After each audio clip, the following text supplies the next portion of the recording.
नमस्कार और सारा प्रणाम। मैं हूं राजीव बजाज और हर रोज की तरह आज भी हमारा शो 5 मिनट लेट शुरू हुआ, उसके लिए आपसे माफी। लेकिन सबसे पहले देखते हैं अब तक की खास खबरें। मुंबई में अनपढ़, गंवार और बेरोजगार युवक हूं, लेकिन स्विट्जरलैंड और इंडोनेशिया के बैंकों में मेरा खाता है, मेरा बैंक अकाउंट है, जहां मैं प्रतिदिन लाखों डॉलर जमा करता हूं। जमीन जायदाद के मामले में मैं Mumbai high court, Borivali court और ताजमहल होटल का मालिक हूं, जिसे मैं अब बेचना चाहता हूं। चौंकी मत, ये सफेद झूठ सा दिखने वाला मामला बाकायदा स्टैंप पेपर पर नोटराइज कराया गया है, जिसको मैजिस्ट्रेट ने हस्ताक्षर करके सत्यापित यानी स्थापित किया है। नोटरी के नाम पर क्या गोरख धंधे चल रहे हैं, इसकी परत दर परत खोलती सारा समय मुंबई की ये खास रिपोर्ट। यानी किसी शख्स ने यह कहा है कि वो मुंबई हाई कोर्ट का मालिक है, बोरीवली कोर्ट का मालिक है, ताजमहल होटल का भी मालिक है, और वो ये सब क्लेम्स उसने नोटराइज कर लिए हैं। देखते हैं ये सनसनीखेज रिपोर्ट यहीं पर सारा समय मुंबई के आरकेबी शो में।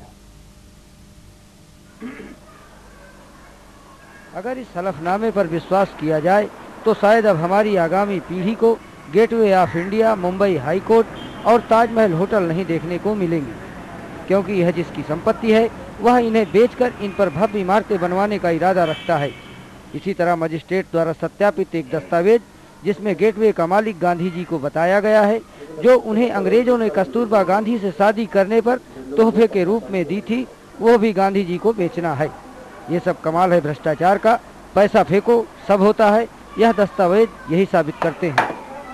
रमेश पाचारपेकर करके नोटरी से नोटराइज करवाए, उसने नोटरी स्टैंप्स भी लगवाए और फिर वहाँ पर डिपोनेंट का साइन भी नहीं है, तो बोला नहीं चलेगा, साइन नहीं है तो हम लोग कर देंगे। तो उसने उसको विदाउट सिग्नेचर उसने अटेस्ट करवाया।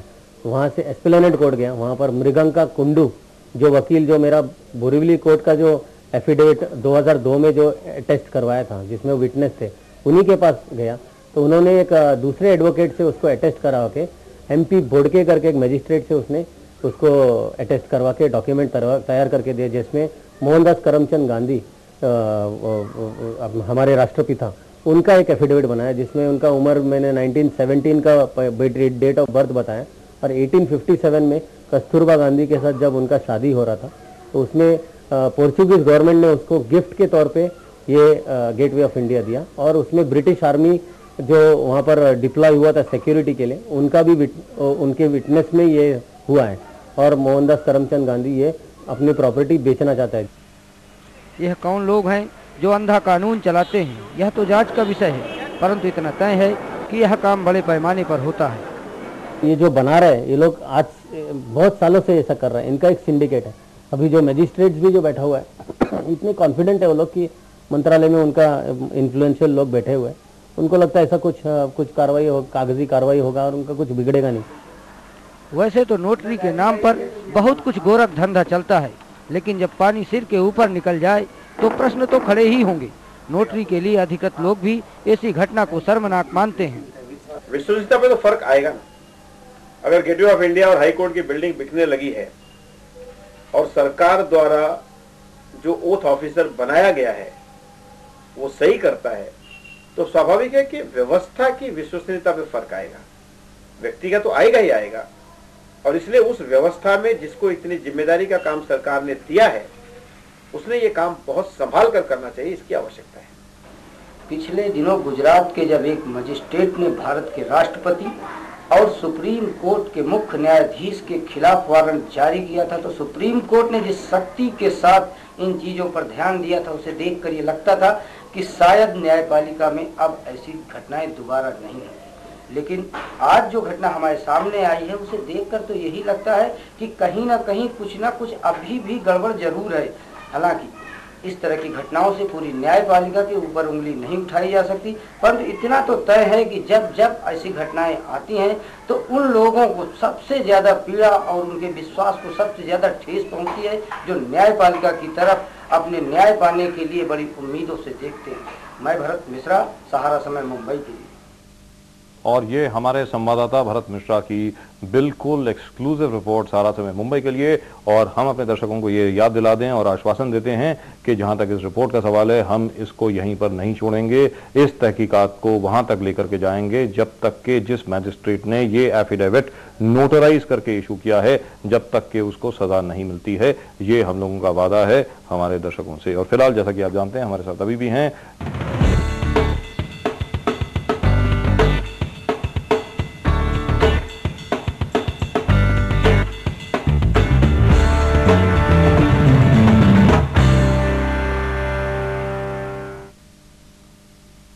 मैं 500 से भी अधिक और जानकारी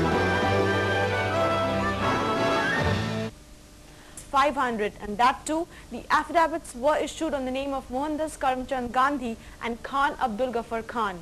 In Time spoke to these two reporters as to how they managed to expose the loopholes in the judiciary. The Bombay High Court, the Gateway of India and the Taj Mahal Hotel are all up for sale.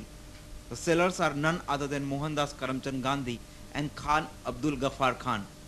Well, this may sound a little absurd, but technically it has been allowed by two magistrates and a notary in Mumbai through a couple of affidavits, authorizing the ownership of these landmarks and enabling their sale. Special Metropolitan Magistrate MP Bokhade and PB Inamdar and notary Ramesh S. Potakpore have apparently signed these affidavits. The expose of an open violation of basic norms of the judicial system has been done by two journalists of a newspaper who managed to get these affidavits made by spending merely 500 rupees. हम लोग मोहन जी के साथ Bandra court, अंधेरी court और Esplanade court गए और फिर हमने ऐसा बनवाया और हम लोग एडवोकेट से मिले जो बिना पढ़े ही स्टैम्प कर देते हैं और either they stamp it themselves or they get it stamped from other advocates. तो क्या आपने इसमें जो स्टैम्प क्या आपने लिखा था कि किस चीज़ को बेचने का इरादा आप रखते थे? मोहनदास, हम नहीं, मोहनदास गांधी वो गेटवे ऑफ इंडिया सेल करना चाहते थे जो उनको डाउरी में मिला था पोर्चुगीज गवर्नमेंट से। और खान अब्दुल गफर खान है वो होटल ताज इंटरनेशनल बेचना चाहते हैं। और ये मोहन जो हम बात कर रहे हैं वो खुद बॉम्बे हाई कोर्ट सेल करना चाहते हैं। सबसे पहले जब हम अंधेरी कोर्ट पहुंचे, अंधेरी कोर्ट में तो हम लोग ने वो लॉयर को मैटर दिखाया, बोला कि हमको सिर्फ इस पे स्टैम्प चाहिए, नोटरी चाहिए। तो उसने बिना पढ़े बिना कंटेंट पढ़े उसने लिया, सीधा स्टैम्प मरवा के आधे घंटे के अंदर हमको ला दिया। और हम लोग का मेन नेम था कि सस्ते में हो जाए, तो इसलिए हम लोग सबसे ज़्यादा बार्गेनिंग और निगोशिएट करते थे कि हम लोग को इतने सस्ते में चाहिए, इतने सस्ते में चाहिए, जितने चीपेस्ट में हो जाए। We don't want to spend lot of money. इतना हो जाने के बाद हम लोग बैंड्रा में, बस बैंड्रा में हमको थोड़ी मशक्कत यह है कि लॉयर ने थोड़ा पढ़ा और उसको डेट ऑफ बर्थ में और ईयर में थोड़ा कन्फ्यूजन मालूम पड़ा। तो उसने बोला कि नहीं ये नहीं होगा। तो बोला अरे तुमको क्या करना है, तुम्हें जितने पैसे चाहिए तुम पैसे ले लो। तो उसने बोला हाँ इसका 100 रुपये ज़्यादा लगेंगे। तो उसने हमसे 100 ज़्यादा रुपये लिए और वो गया फटक से स्टैम्प मरवा के ले आया। और एस्प्लेनेड कोर्ट में समथिंग वैसे ही हुआ। जो लॉयर से हम लोग मिले वो लॉयर ने हमको बोला कि तुम अपना डॉक्यूमेंट दे दो, शाम को आकर मुझसे घर पे कलेक्ट कर लेना। हम लोग उसको डॉक्यूमेंट दिए, पैसे पे किए और लॉयर से हम लोग ने शाम को जाकर डॉक्यूमेंट कलेक्ट किए। उसको भी हम लोग ने अभी तक 100 रुपये दिए, उसके 100 रुपये देने बचे। It is noteworthy that few days back a same kind of expose was carried out by a private news channel in which it was able to procure a warrant against President APJ Abdul Kalam from a sessions court in Gujarat. The Supreme Court has taken this matter seriously and had immediately suspended the concerned judge. However, in spite of the stern action of the apex court, yet another barefaced reality of severe lapses in our judicial system has been exposed, which is indeed one more setback for our judiciary. With Sarwar Hussain, Kanhaiya Singh, In Time. Abdul Karim Telgi, the prime accused in the